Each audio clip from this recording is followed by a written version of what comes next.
Magandang umaga sa ating lahat. Ngayon ay March 29, 2025 at narito ang update ukol sa maging lagay ng panahon sa susunod na 24 oras.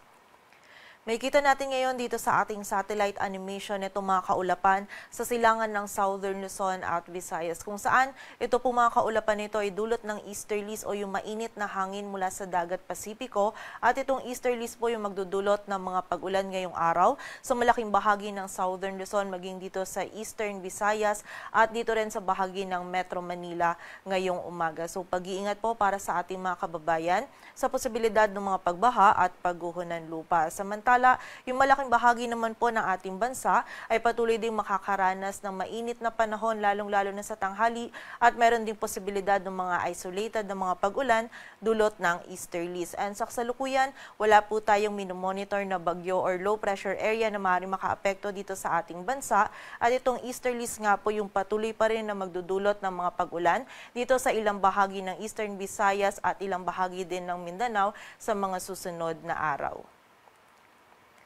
At para nga sa maging lagay ng panahon ngayong araw ng Sabado, ang bahagi ng Bicol Region, Mimaropa at Calabarzon ay makakaranas po ng mga kalat-kalat na pag-ulan, pagkidlat at pagkulog na dulot ng easterlies. Ito pong mga pag-ulan nito ay posibleng maging katamtaman at kung minsan ay mga malalakas na pag-ulan na maaari magdulot ng mga pagbaha at pagguho ng lupa. So pag-iingat po para sa ating mga kababayan. And also ngayong umaga itong area din ng Metro Manila ay magiging maulap din po yung kalangitan at mataas din yung tsansa ng mga pag-ulan, pagkidlat at pagkulog. And by early afternoon naman po is medyo mainit din yung panahon na ating mararanasan at may posibilidad pa rin ng mga biglaang pag-ulan, pagkidlat at pagkulog pagsapit ng hapon at gabi, dulot pa rin po ito ng easterlies. Samantala, itong area naman ng Batanes at Babuyan Islands ay magiging maulap din yung kalangitan na may mga kasamang pag-ulan na dulot naman ng northeasterly wind flow. At yung nalalabing bahagi po ng Luzon ay patuloy nga magiging bahagyang maulap hanggang sa maulap yung kalangitan at mainit pa rin po yung panahon na mararanasan lalong-lalo na sa tanghali at meron pa rin posibilidad ng mga pag-ulan o yung mga biglaang pag-ulan, pagkidlat at pagkulog dulot po ng mga thunderstorms. Agwat ng temperatura dito sa Metro Manila ay mula 24 to 33 degrees Celsius, sa Tagaytay ay 23 to 32, sa bahagi ng Baguio ay 17 to 26, sa Lawag ay 25 to 32, samantala sa Tuguegarao ay 24 to 34 at sa Legazpi naman ay 25 to 29 degrees Celsius. Samantala sa bahagi naman ng Visayas at Mindanao, maging dito din sa area ng Palawan.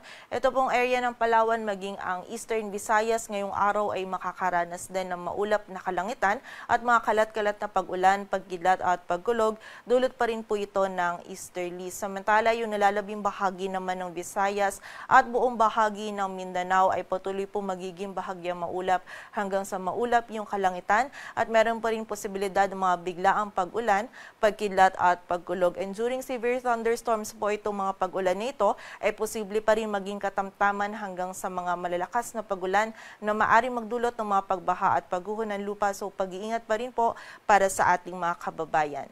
Agwat ng temperatura sa Cebu ay mula 25 to 31 degrees Celsius. Sa bahagi naman ng Iloilo ay 25 to 32. Sa area ng Puerto Princesa ay 26 to 32. Kalayaan Islands ay 25 to 33 degrees Celsius. Sa Tacloban ay 25 to 31. Samantala sa Zamboanga naman ay 25 to 34 degrees Celsius. Sa Cagayan de Oro ay 25 to 32 at sa Davao naman ay 25 to 33 degrees Celsius.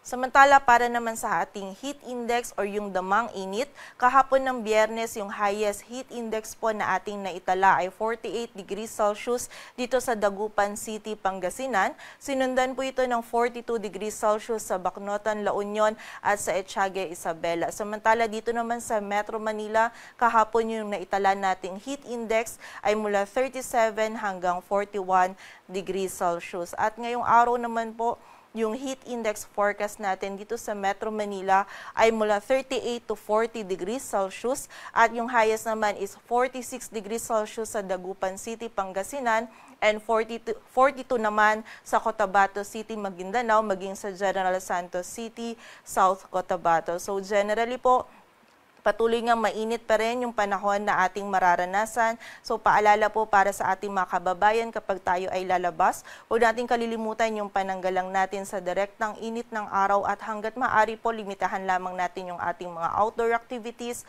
At kung hindi naman maiiwasan ay from time to time magpahinga po tayo at uminom po tayo ng tubig upang maiwasan po natin yung panganib na maaaring idulot ng init ng panahon sa ating kalusugan.